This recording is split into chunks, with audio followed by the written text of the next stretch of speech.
William James, A Life of Inquiry, a man whose curiosity and intellect shaped the landscape of modern psychology and philosophy. William James was a big deal in the late 19th century. His influence extended far beyond the academic circles of his time. He was born into a brainy family. The James family was known for their intellectual prowess and contributions to various fields. His dad, Henry James Sr., was a theologian. He was a man deeply engaged in religious and philosophical debates of his time. His brother, Henry James, became a famous novelist. Henry's novels are still celebrated for their psychological depth and narrative style. William became a philosopher and psychologist. Talk about overachievers. His lectures were known for their depth and insight. James was a professor at Harvard University. He spent many years there, influencing generations of students and scholars. He was a curious guy, always asking questions. His insatiable curiosity drove him to explore the unknown. He wasn't afraid to explore new ideas. He encouraged his students to think critically and question established norms. This led him to develop a new way of thinking called pragmatism. Pragmatism became a cornerstone of American philosophy. Now, pragmatism comes from the Greek word pragma, meaning action. It emphasizes the practical application of ideas. For James, philosophy wasn't just about abstract ideas, it was about making those ideas work in everyday life. It was about understanding how those ideas play out in the real world. He believed that the true value of an idea lies in its practical effects. He wanted to know what difference an idea makes in our lives. His work continues to inspire and challenge us to think deeply about the world around us. Pragmatism shook things up in the philosophy world. It challenged the traditional view of truth. Traditionally, truth was seen as something absolute, something that exists independently of us. Pragmatists, however, saw things differently. For pragmatists, truth is what works. It's about the practical consequences of our beliefs.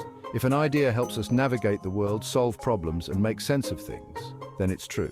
At least it's true enough for now. This doesn't mean that anything goes in pragmatism. It's not about believing whatever we want. It's about testing our beliefs in the real world and seeing if they hold up. It's about being open to revising our beliefs as we learn more. The pragmatic method is all about putting ideas into practice. It's about testing our beliefs in the real world to see if they hold water. Think of it as a scientific approach to philosophy. Imagine you have two different maps. One is old and faded, the other is brand new. You want to know which map is more accurate. What do? You use them. You go out into the world and see which map guides you better. That's the pragmatic method in a nutshell. We test our beliefs by seeing how well they guide us in our daily lives. If a belief leads to confusion, dead ends, and frustration, it might be time to rethink it. Now let's talk about truth. What does it mean for something to be true according to pragmatism? Well, it's not about finding some ultimate objective truth out there in the universe. It's more practical than that. Imagine you have a flat tire, you need to fix it. You could spend hours debating the metaphysical nature of flat tires, or you could grab a wrench and change the tire. Which approach is more useful? For pragmatists, truth is like that wrench. It's a tool that helps us fix problems and navigate the world. A belief is true if it works. It's true if it helps us achieve our goals. Section 5, Truth's Temperamental Nature. One of the key insights of pragmatism is that truth is not fixed and unchanging. It's a concept that has intrigued thinkers for centuries. It's not some static thing out there waiting to be discovered. Instead, truth is dynamic. It evolves, much like the seasons change or how scientific theories develop over time. It changes over time with experience and with new information. Think about scientific discoveries. Each new piece of evidence can shift our understanding.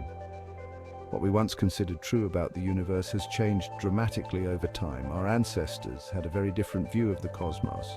We used to think the Earth was the center of the universe. This geocentric model was widely accepted for centuries. Now we know that's not the case. The heliocentric model, which places the sun at the center, is now the accepted truth. Truth for pragmatists is a process of ongoing inquiry. It's not about finding an ultimate answer, but about continuously refining our understanding. We start with our current beliefs, test them out in the world, and revise them as needed. This iterative process is essential for growth and learning. It's an ongoing conversation between our ideas and our experiences. Each interaction, each new piece of information helps shape and reshape what we consider to be true. Section 6. Beyond pure reason, emotion and will in belief. Another important aspect of James's pragmatism is its recognition of the role of emotion and will in our beliefs. Traditional philosophy often emphasized pure reason as the path to truth. James, however, argued that our emotions and desires play a crucial role in shaping what we believe. Think about a time when you really wanted something to be true. Maybe you were hoping for a certain outcome. Did that desire influence your belief, even just a little? It's likely it did. James argued that this is perfectly natural. We're not just thinking machines, we're emotional beings, and our emotions and desires inevitably influence our beliefs and actions. Section 7. Pragmatism's Embrace of experience. Pragmatism is deeply rooted in experience. James believed that our experiences are the raw materials of our knowledge. We learn through our interactions with the world around us.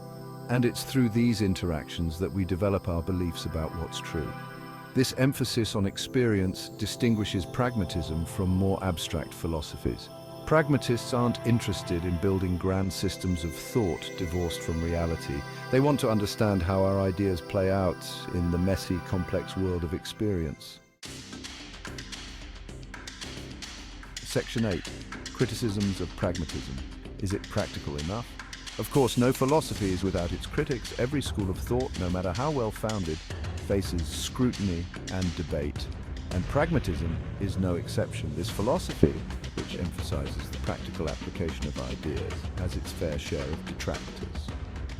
One common criticism is that it's too focused on practicality.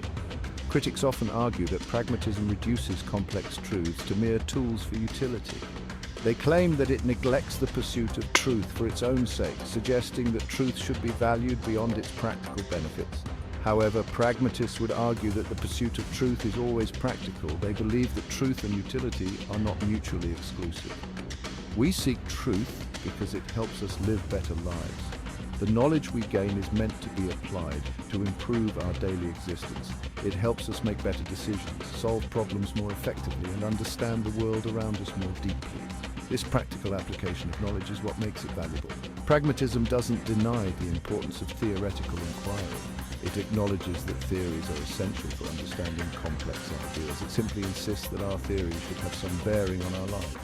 Theories should not exist in a vacuum. They should be tested and applied. They should make a difference in how we think about the world. In this way, pragmatism bridges the gap between thought and action, ensuring that our intellectual pursuits have real-world impact. Section 9. The enduring legacy of William James. William James left an indelible mark on both philosophy and psychology. His ideas about consciousness, emotion, and the self continue to influence how we understand the human mind, and his pragmatic philosophy remains a vital force in contemporary thought.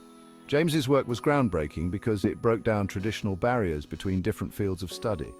He saw philosophy, psychology, and even religion as interconnected ways of exploring the big questions of life. He believed that all these disciplines could learn from each other, and he encouraged his students to approach these subjects with an open mind and a willingness to challenge conventional wisdom. Section 10. Applications of pragmatism, from the classroom to the clinic. Pragmatism isn't just an abstract philosophy. It has practical applications in various fields. In education, it emphasizes hands-on learning, problem-solving, and the connection between theory and practice. In psychology, it informs therapies that focus on helping people identify and change unhelpful beliefs and behaviors. In business, pragmatism encourages adaptability, innovation, and a focus on results. And in our personal lives, it invites us to test our beliefs, be open to new perspectives, and live in accordance with what we find meaningful and true. Section 11. Conclusion: Pragmatism for the 21st century. In a world of rapid change and uncertainty, pragmatism offers a valuable way of navigating the complexities of modern life.